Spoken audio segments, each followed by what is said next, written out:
আসসালামু আলাইকুম। তো দেখতে পাচ্ছেন আমি আজকে রস পিঠা তৈরি করব। সেজন্য এরকম করে গুড়গুলো কেটে নিয়েছি এবং নারকেলটা কুটতে হবে।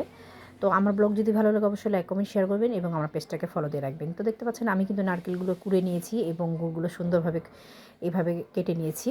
তো আজকে রস পিঠা করব। তো সেজন্য মনে করলাম যে আজকের ব্লগটি আপনাদের সাথে শেয়ার করি। তো অবশ্যই ভালো লাগবে।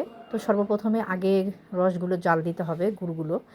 তো ভালোভাবে জাল দিলে আর কি খেতে অনেক সুন্দর হয় এবং অনেক মজার হয় পিঠাগুলা। তো দেখতে পাচ্ছেন আমি পিঠাগুলো সুন্দরভাবে রেখেছি। তো যখন গুড়গুলা জাল দেওয়া হয়ে যাবে, ঠান্ডা হবে, তখন কিন্তু পিঠাগুলো এর মধ্যে দিয়ে দিতে হবে। আপনারা কিভাবে রস পিঠা তৈরি করেন অবশ্যই কমেন্ট বক্সে জানাবেন। আমি অনেক খুশি হব। কারণ হয়তোবা আমার কোনো ভুল ত্রুটি হতে পারে। তো অবশ্যই ক্ষমা দৃষ্টিতে দেখবেন।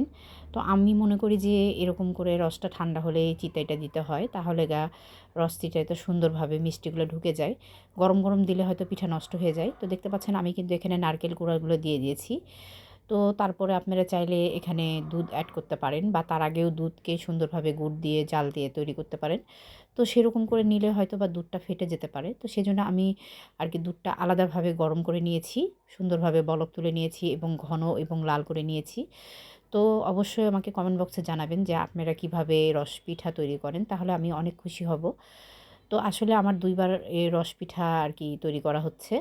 মানে আমি ২ বার আসলে ট্রাই করেছি এভাবে। তো আসলে খেতে অনেক মজা হয় এবং অনেক সুস্বাদু হয়।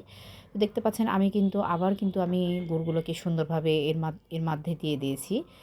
তো এর মাঝে দিলে অবশ্যই মিষ্টিটা হালকা হয়েছে। তো সেজন্য মনে করলাম যে আবার একটু রসটাকে সুন্দরভাবে আর কি জাল দিয়ে দিই। তো এটা হচ্ছে আমার পিঠার ফাইনাল লুক।